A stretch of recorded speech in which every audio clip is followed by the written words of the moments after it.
there. I want to do a video on understanding mental health, and specifically I want to look at the factors that determine why one person is mentally healthy over another. And within the health industry, there's a model that we use called the Biopsychosocial Model, and that basically is there's three components to this. There's a biological component, there's a social component, and there's a psychological component, and they all merge. And that middle point, if they're all equally in balance, that will determine whether someone is a healthy person or an unhealthy person if one aspect of that is broken away or is lacking. So the biopsychosocial, bio obviously refers to biological factors, so that's our physical factors. Social is obviously social factors, which is our environment and our upbringing, and psychological factors refer to our emotional state or our cognitive state. So, I mean, some of the factors that could impact this from a biological standpoint, let's say someone, there's a lot of talk about brain chemistry, and there's a lot of studies now trying to determine if depression is inherited through genes, and that could be a factor. It's a very difficult thing to prove, but it's something that will make one person more prone to depression than another if there was a history of depression in the family, and that as a result there's some kind of inherited marker that's passed on. There could be other factors that determine biological issues. You could be someone that inherited some kind of autoimmune disease, or even if you just as a child you became very, very sick. If you're sick as a child, that will affect your social interaction with other children, which will also directly affect your self-esteem, because you don't get to have fun, you don't explore life with other kids, you may be isolated. So that's where all of a sudden we have a biological issue which is bleeding into social issue and into the psychological aspects of life, and that will knock someone's mental health off course. Now let's say somebody is biologically quite healthy, but they're brought up in an area where there's a huge amount of poverty or unemployment. That could have a direct effect on their relationship or their parents' relationship with each other, as they're maybe struggling financially, or maybe they're struggling with their own health, or maybe they're struggling with some other aspect of their family or the relationship, and that will then have a direct effect on the child's development. Their parents may not be forthcoming with love or attention, or they may be unable to create an environment that is secure.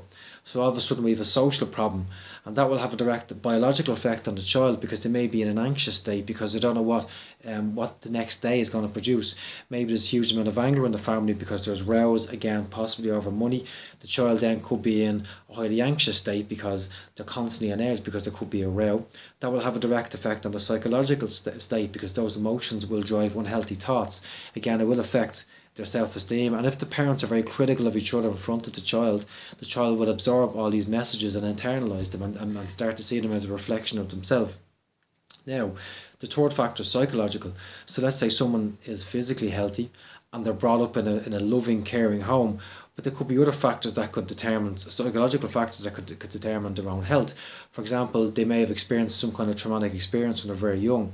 It could have been a car accident, it could be a loss, it could be bereavement, it could be anything that is unusual, but will have a direct effect on their own development and their own growth. That will affect their mental health later on as they grow up. It will, let's say for example, they suffer a bereavement when they're very young. It will affect their ability, or it might affect their ability to form connections with other people.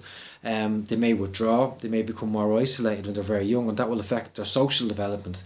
They may stop looking after themselves, they may be eating poorly, and it could be other aspects. Maybe they're not exercising, that basically just not living a full life, and that could have a biological effect on their body. And again, so that's a psychological problem that's causing a social issue and a biological issue. Obviously, as a psychotherapist, we hone in on the psychological issues. So we look at cognitive biases, we look at any kind of trauma, unresolved grief, and that's the area of expertise that we focus on. But we also, as part of our job, we look at the social issues, we look at the environment that they've been brought up in, or the environment that they're in now, and we also look at the biological issues. We look at the lifestyle that they're leading. Are they eating junk food? Are they eating sugar? Sugar has been known to have a negative impact in the body, especially in the brain, because it may be causing inflammation. Maybe they're not getting enough nutrition in their diet. That's a big part of it as well. So the way we work is that even though we focus in on the psychological, we don't ignore the other aspects of the biopsychosocial model. It's a key model, it's very helpful. And I find as well, people come in and they may have a psychological issue such as depression, and they can't think their way out of it. But often a social intervention is made. So if I can encourage them to spend more time around people, that interaction will fire neurons in their brain. It may help them ease the symptoms of the depression. Also, if they take a physical solution, so again, they're suffering depression or having a psychological issue, but they choose a biological solution, which is exercise. And everyone knows this now at this stage, how exercise helps to promote serotonin, which is that neurotransmitter that helps us to feel happy and calm and relaxed about ourselves, and helps to fight the symptoms of the depression. Just quickly about depression, I'll say this, that there is no definitive cure to it. That's why it's quite frustrating, and it's such a huge epidemic. It's affecting 350 million people worldwide. One of the theories is that depression is directly connected with low serotonin levels in the brain. Now, this is dependent on who you read. Some say that's true, some say it's not true. Others say that depression is a symptom of grief and sadness. Others say there's other factors there as well. Again, it could be genes play a part in it with genetics. But either way, part of our job is to be creative and explore all these different solutions to help people live a healthy psychological life and promote mental health inside themselves. So that's it, guys. I'm going to head off. Thanks a million for watching. I'll talk to you soon. Take care.